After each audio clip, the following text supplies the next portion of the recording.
Bonjour tout le monde, je suis Antoine. Gabriel, j'ai hâte de te parler de mon week-end à Paris.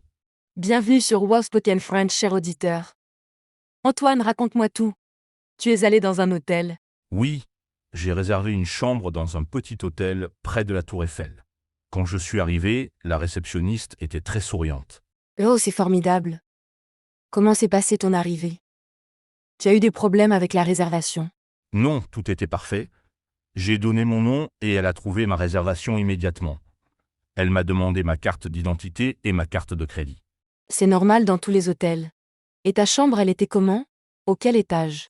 Ma chambre était au 3e étage, l'ascenseur était un peu vieux mais il fonctionnait bien. La chambre avait une belle vue sur la rue. Tu as de la chance? Moi, la dernière fois, ma chambre donnait sur une cour intérieure très sombre. Et le petit déjeuner? Le petit déjeuner était inclus dans le prix. Il y avait des croissants frais, du pain, de la confiture, du café et du jus d'orange. MMM, ça donne envie. Et le personnel de l'hôtel, ils étaient gentils avec toi. Très gentil. Le concierge m'a donné des conseils pour visiter Paris. Il m'a recommandé un bon restaurant près de l'hôtel. C'est parfait. Tu as eu des problèmes pendant ton séjour? Parfois, il y a des petits soucis dans les hôtels.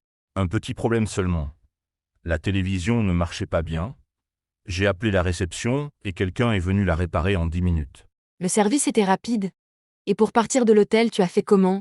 Tu as payé à la réception. J'ai payé en avance quand je suis arrivé. Le matin de mon départ, j'ai juste rendu les clés à la réception. Très pratique. Tu recommandes cet hôtel à nos auditeurs qui veulent visiter Paris. Absolument. L'hôtel était propre, le personnel était aimable, et le prix était raisonnable.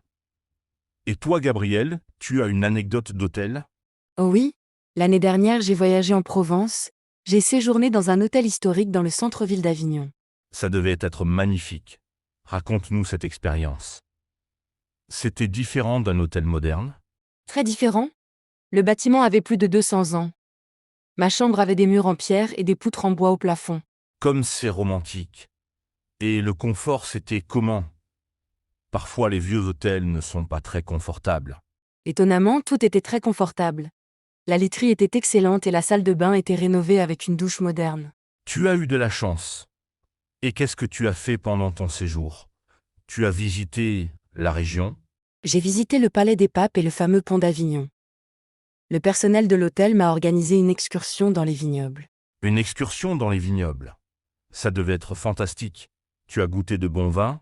Oui, j'ai découvert des vins délicieux. Et le guide nous a expliqué comment on fait le vin. C'était très intéressant. J'aimerais beaucoup faire ça aussi. Et pour les repas, tu mangeais à l'hôtel ou dans des restaurants de la ville. Les deux, l'hôtel avait un restaurant gastronomique avec un chef reconnu, mais j'ai aussi exploré les petits bistrots du centre-ville. Tu me donnes envie de partir en voyage. Et le prix de cet hôtel, c'était raisonnable. Un peu cher, mais ça valait vraiment le coup. Pour une occasion spéciale, c'est parfait. Pour un voyage d'affaires, peut-être pas. Je comprends. Nos auditeurs doivent savoir qu'il y a différents types d'hôtels pour différents budgets. Exactement. Il y a des hôtels économiques, des hôtels de milieu de gamme et des hôtels de luxe. Chacun peut trouver ce qui lui convient. Et maintenant, parlons des services qu'on trouve généralement dans un hôtel. Il y a toujours une réception, n'est-ce pas? Oui, la réception est ouverte 24 heures sur 24 dans la plupart des hôtels. C'est là qu'on s'enregistre et qu'on demande des informations. Et il y a souvent un service de bagages aussi, très pratique quand on arrive tôt et que la chambre n'est pas encore prête. C'est vrai? Et beaucoup d'hôtels offrent maintenant le Wi-Fi gratuit dans toutes les chambres. C'est devenu indispensable pour les voyageurs.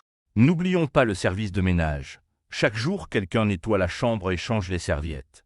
Et dans certains hôtels, il y a aussi un service de blanchisserie. On peut faire laver ses vêtements. Très utile pour les longs voyages. Et que penses-tu des hôtels avec piscine ou spa? C'est un plus appréciable. Après une journée de visite, se détendre dans une piscine ou un spa, c'est merveilleux. Tu as raison.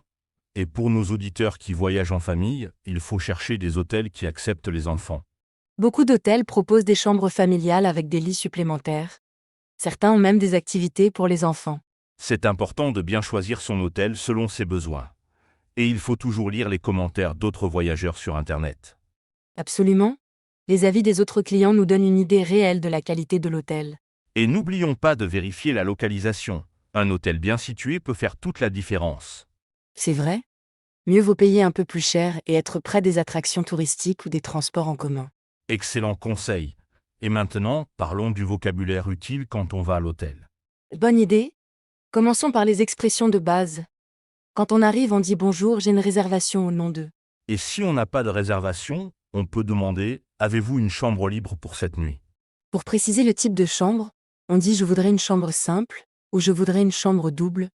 Et si on veut une chambre avec vue, on demande « Est-ce que vous avez une chambre avec vue sur la mer ou avec vue sur la montagne ?» N'oublions pas de demander le prix. Combien coûte la chambre par nuit ou quel est le tarif? Et pour les services, on peut demander « Le petit déjeuner est-il inclus ou y a-t-il un parking ?» Si on a un problème dans la chambre, on dit excusez-moi, la climatisation ne fonctionne pas ou il n'y a pas d'eau chaude.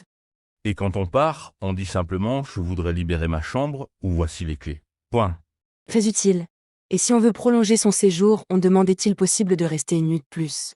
Et pour demander des informations touristiques, on dit « Pouvez-vous me recommander un bon restaurant ou comment aller au musée ?»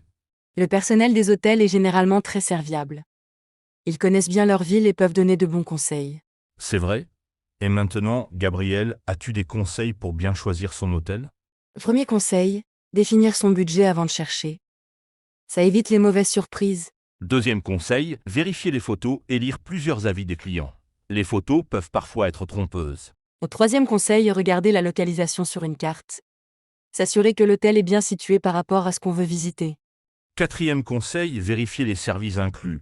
Wi-Fi, petit déjeuner, parking, tout ça peut changer le prix final. Et cinquième conseil, réserver à l'avance, surtout en haute saison. Les meilleurs hôtels se remplissent vite. Excellent conseil. Et que dirais-tu aux personnes qui voyagent pour la première fois en France? Je dirais n'ayez pas peur de parler français. Même si votre français n'est pas parfait, les gens apprécient l'effort. C'est vrai. Et dans les hôtels français, le service est généralement très professionnel. On peut faire confiance. Et n'oublions pas que chaque région de France a ses spécialités. Demandez à l'hôtel les restaurants typiques de la région. Parfait. Avant de terminer, Gabriel, peux-tu nous parler d'une tradition française dans les hôtels? Avec plaisir. En France, on dit souvent bonne nuit au personnel quand on monte dans sa chambre le soir. C'est une marque de politesse. Et le matin, un simple bonjour avec un sourire fait toujours plaisir au personnel de l'hôtel. Exactement. La politesse est très importante en France. Un s'il vous plaît et un merci ouvre toutes les portes. Nous arrivons à la fin de notre épisode sur les hôtels. Gabriel, as-tu un dernier conseil pour nos auditeurs? Oui, profitez de votre séjour à l'hôtel pour pratiquer votre français. Parler avec le personnel, poser des questions, c'est le meilleur moyen d'apprendre. Parfait. Merci Gabriel pour cette conversation très intéressante sur les hôtels en France. Merci à toi Antoine, et merci à tous nos auditeurs de Waspoken French. À bientôt pour un nouvel épisode. N'oubliez pas de nous suivre et de nous laisser vos commentaires. Bon voyage à tous et à la prochaine.